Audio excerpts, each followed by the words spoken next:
Good morning class. Hindi की इस video में आप सबका बहुत बहुत स्वागत है बच्चों आज की इस वीडियो में हम सब पढ़ेंगे कक्षा 6 की पाठ पुस्तक पसंद भाग 1 में पाठ 11 जो देखकर भी नहीं देखते। इस चैप्टर को लिखा है बच्चों हेलन केलर ने, जो कि हम लोग इसको पढ़ चुके हैं। इस चैप्टर को हम लोग पुनरावृत्ति कर रहे हैं। बच्चों हम लोगों ने देखा था कि अपनी इस पाठ के माध्यम से, अपनी इस संस्मरण के माध्यम से लेखिका की ये आत्मकथा है। अपनी इस आत्मकथा के माध्यम से लेखिका ने अपने जीवन की कुछ घटनाओं का हमारे साथ साझा किया है, शेयर किया है। कुछ घटनाओं को, कुछ बातों को। लेखिका जिनके पास आंखें नहीं है, वो देख नहीं सकती, लेकिन रोजाना सैकड़ों चीज़ों को स्पर्श करके उनका अनुभव प्राप्त करती हैं। ठीक है, तो लेखिका ने किस प्रकार अपनी इस आत्मकथा में, उनकी आत्मकथा का नाम है स्टोरी ऑफ माय लाइफ में, उन्होंने जितनी बातें लिखी हैं वो हमें कुछ न कुछ संदेश दे रही है। क्या संदेश दे रही है कि हमें प्रकृति की दी हुई देन का महत्व समझना चाहिए। किस प्रकार प्रकृति हमारे लिए क्या योगदान देती है हमारे लिए, और हमारे पास जो है हम उसको महत्व नहीं देते हैं, जो हमारे पास नहीं है उसको ढूंढने में लगे हुए। तो इस चीज़ को समझने के लिए लेखिका ने अपनी आत्मकथा की जो घटना है, आत्मकथा में कुछ घटनाओं को हमारे सामने प्रस्तुत किया है। वो बताती हैं कि कैसे वो देख नहीं सकती, और एक बार वो अपनी मित्र से पूछती हैं कि तुमने जंगल में क्या क्या देखा, तो उन्होंने कहा कि कुछ भी नहीं। तब हेलन केलर को लगता है कि जिनके पास आँखें हैं वो देख कर भी नहीं देखते। ठीक है, तो हम लोगों ने बच्चों इस पाठ के 2 अभ्यास प्रश्नों को कर लिया था। अब हम लोग तीसरे प्रश्न को लिखेंगे। तीसरा प्रश्न है हमारा कि कुछ खास तो नहीं किस मौके पर दिया गया है। उन्होंने क्या कहा? तीसरा प्रश्न है कुछ खास तो नहीं, हेलन की मित्र ने यह जवाब किस मौके पर दिया और यह सुनकर हेलन को आश्चर्य क्यों नहीं हुआ? तो प्रश्न 3 है हमारा। प्रश्न 3, कुछ खास तो नहीं, कुछ खास तो नहीं हेलन की मित्र ने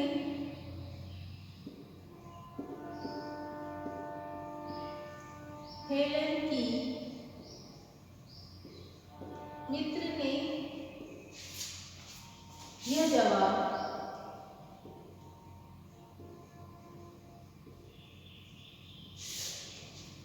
किस मौके पर दिया?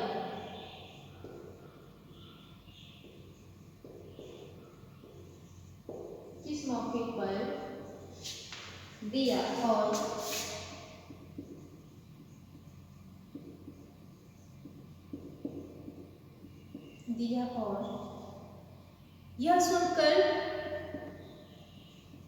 और यह सुनकर हेलन को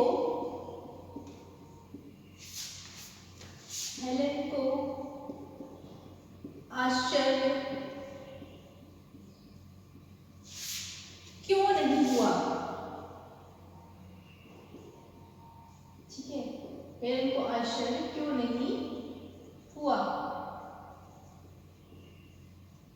तो इसका उत्तर क्या लिखेंगे बच्चों? हम लोग इसका उत्तर लिखेंगे, उत्तर तीसरा, प्राकृतिक चीजों को देखने के बाद प्राकृतिक चीजों को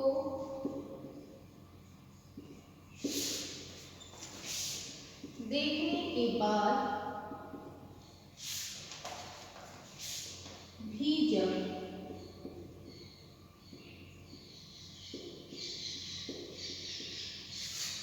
हेलन की मित्र ने कहा कि हेलन की मित्र ने कहा कि उसने कुछ खास नहीं देखा है, उसने कुछ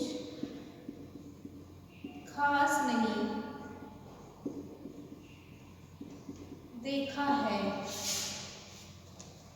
तो हेलन को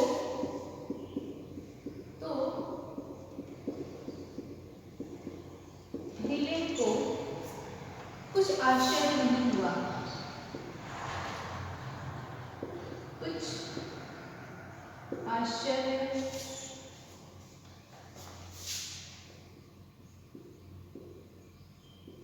नहीं हुआ। क्यों नहीं होता आश्चर्य? क्योंकि ऐसे जवाबों का जो लेखिका है उनको आदत पड़ गई थी, ठीक है, क्योंकि वो जानती थी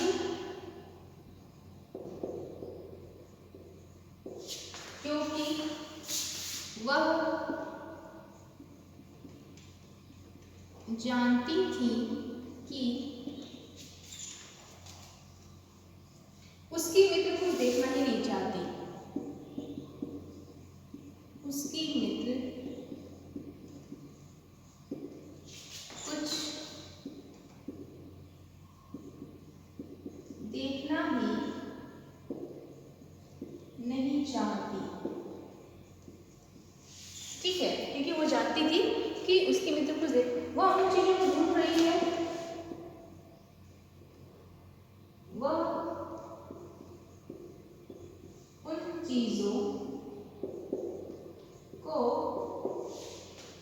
चीजों को ढूंढ रही थी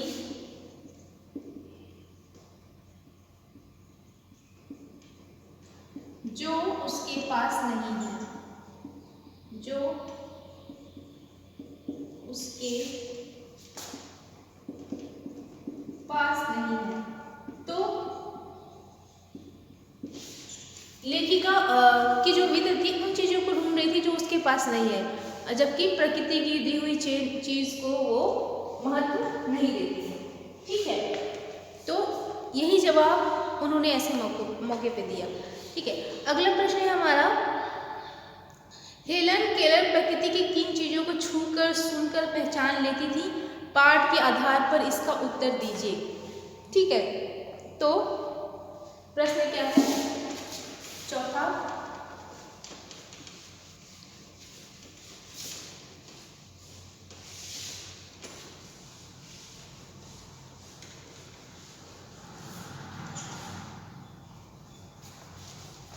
प्रश्न है, हेलन केलर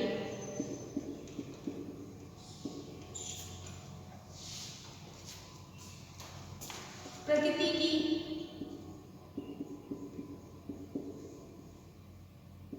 किन चीजों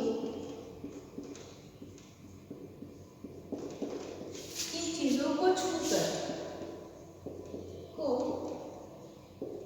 छूकर या सूंघकर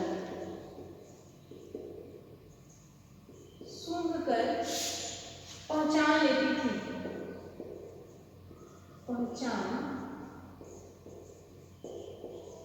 लेती थी, ठीक है। तो उत्तर क्या लिखेंगे बच्चों? हेलन केलर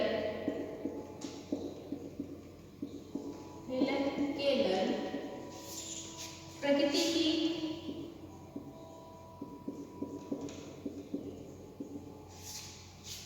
निम्नलिखित चीजों को छूकर या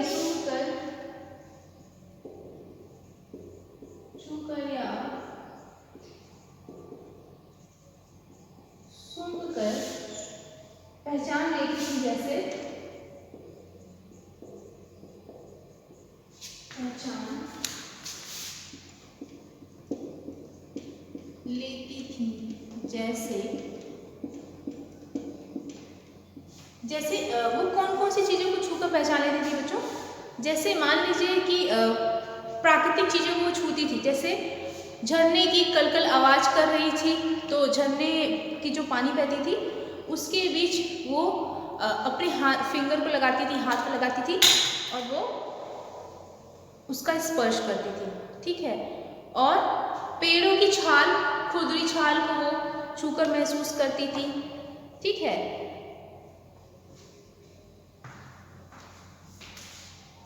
तो जैसे भोजपत्र,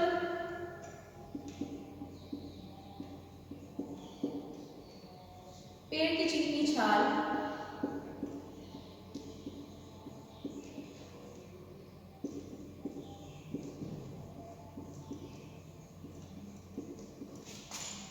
चीड़ की खुरदुरी छाल,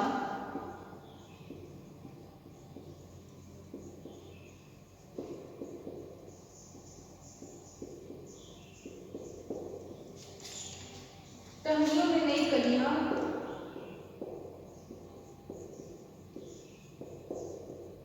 टहनियों में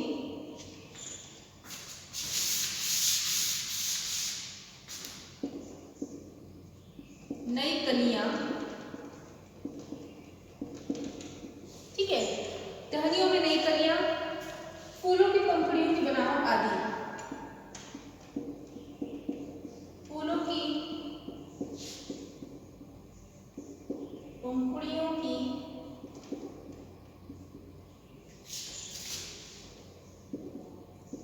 बनावट आदि, ठीक है। तो इन सारी प्राकृतिक चीजों का वो स्पर्श करती थी और उसको महसूस करती थी। चलिए, इसके बाद हमारा जो अगला प्रश्न है, जबकि नियामत से जिंदगी की खुशियों को भरा जा सकता है, इसका क्या अर्थ है? ठीक है, जबकि इस नियामत से जिंदगी की खुशियों को इंद्रधनुषी रंगों से हरा भरा किया जा सकता है, तुम्हारी नजर में इसका क्या अर्थ हो सकता है?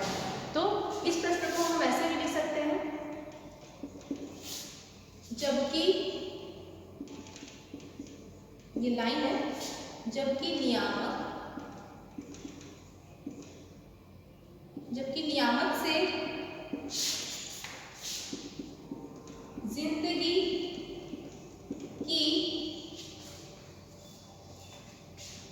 जिंदगी को नियामक जिंदगी को खुशियों से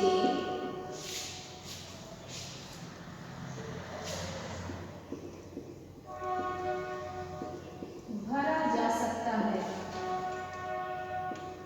भरा जा सकता है। इसका क्या अर्थ है? इसका क्या अर्थ, ठीक है, इसका क्या अर्थ है? क्यों लेखिका ने ऐसा बोला है? जबकि इस नियामक जिंदगी के नियामक जिंदगी को इस इंद्रधनुषी रंगों से हरा भरा किया जा सकता है, इसका क्या अर्थ है? तो लिखेंगे, हमारी नजर में इसका अर्थ यह होगा कि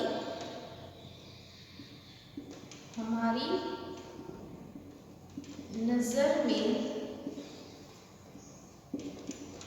इसका अर्थ यह होगा कि संसार में जितने रंग हैं, संसार में जितने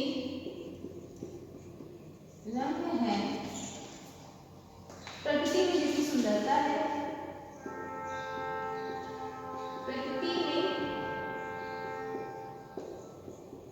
जितनी सुंदरता है,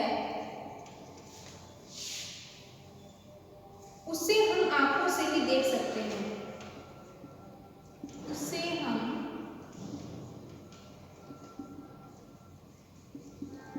आंखों से ही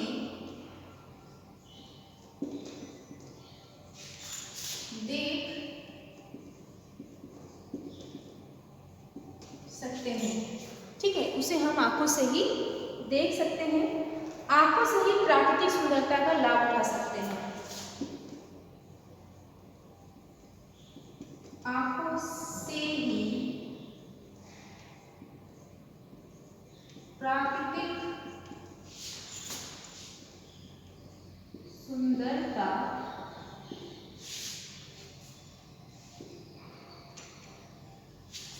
आंखों से ही प्राकृतिक सुंदरता का लाभ उठा सकते हैं। ठीक है,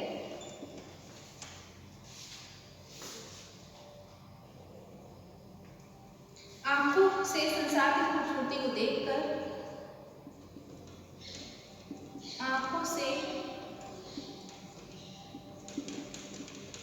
संसार की खूबसूरती को देखकर क्या किया जा सकता है? अपनी जिंदगी के दुख भुलाए जा सकते हैं। अपनी जिंदगी के दुख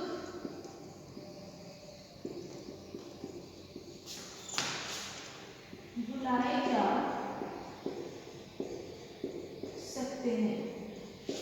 जैसे आंखों से हम लोग प्रकृति की जितनी चीजें हैं उसको देखते हैं, सामने वालों को देखते हैं, और जितनी भी चीजें हैं संसार की हम लोग अपनी आंखों के माध्यम से ही देखते हैं। तो इसीलिए बोला गया है कि इंद्रधनुषी रंगों से जिंदगी को, खुशियों के इंद्रधनुषी रंगों से हरा भरा किया जा सकता है। ठीक है, अब आते हैं बच्चों, हम लोग निबंध के आगे प्रश्नों पे चर्चा करेंगे। निबंध से आगे जो हमारा प्रश्न है, क्या पूछ रहा है? आज तुमने अपने घर से आते हुए बारीकी से क्या क्या देखा सुना? मित्रों के साथ सामूहिक चर्चा करो ना। एक दिन लीजिए, जब आप इस विद्यालय आ रहे हैं, रास्ते में आपने क्या क्या ऑब्जर्व किया, क्या क्या नोटिस किया, उन चीज़ों को लिखना है। ठीक है, दूसरा प्रश्न है हमारा, कान से न सुन पाने पर आसपास की दुनिया कैसी लगती होगी? इस पर टिप्पणी लिखो और कक्षा में पढ़कर सुनाओ। तो हम जानते हैं कि जब हम आसपास अपने देखेंगे, सिर्फ सुन नहीं देखेंगे लेकिन सुन नहीं पाएंगे, तो हमें लगेगा जैसे मानो मूक फिल्म चल रही है, बिना आवाज़ की कोई पिक्चर चल रही है। सभी लोग अपना काम करेंगे, थोड़ा सा भी आवाज़ नहीं होगा, और हम लोग अपने विचारों का आदान प्रदान भी ठीक से नहीं कर पाएंगे।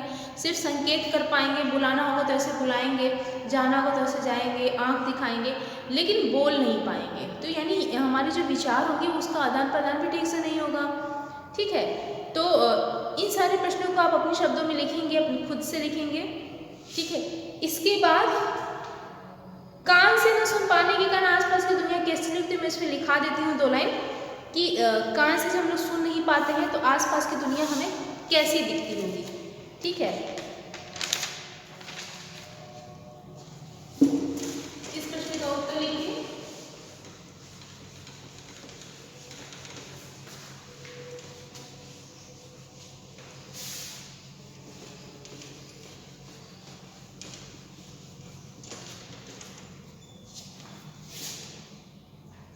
प्रश्न है, कान से न सुन पाने के कारण दुनिया कैसी लगेगी? कैसी लगेगी? तो इसका उत्तर लिखना बच्चों।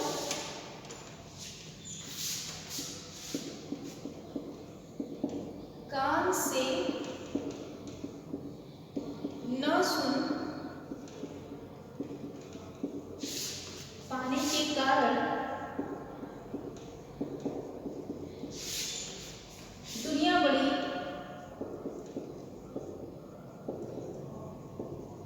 विचित्र लगेगी, फनी लगेगा। दुनिया बड़ी विचित्र लगती है। ठीक है, सांसारिक क्रियाकलापों, सांसारिक क्रियाकलापों को जब सुन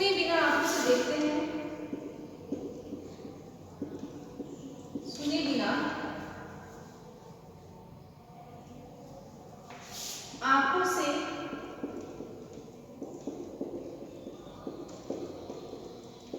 देखते हैं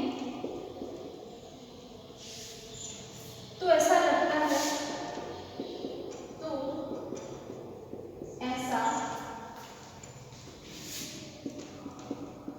लगता है मानो मूंगफली देख रहे हैं।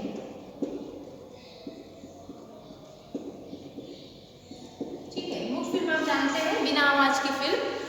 इसमें एक लाइन आप और ऐड कर सकते हैं कि हम अपने विचारों का आदान प्रदान ठीक से नहीं कर पाते हैं अगर हम लोग नहीं सुन पाते। ठीक है, तो बच्चों आज हम लोगों ने इस पाठ के इतने प्रश्न उत्तर को लिखा, निबंध से आगे प्रश्न उत्तर को लिख लिया। ठीक है, 2 प्रश्न हमारे समाप्त हो गए निबंध से आगे में। इसके बाद की जितनी भी एक्सरसाइज है, क्वेश्चन आंसर हम लोग अपनी अगली वीडियो में करेंगे। तब तक इसको नोट डाउन आप कर लीजिए और याद कर लीजिए। ठीक है बच्चों, तब तक के लिए धन्यवाद।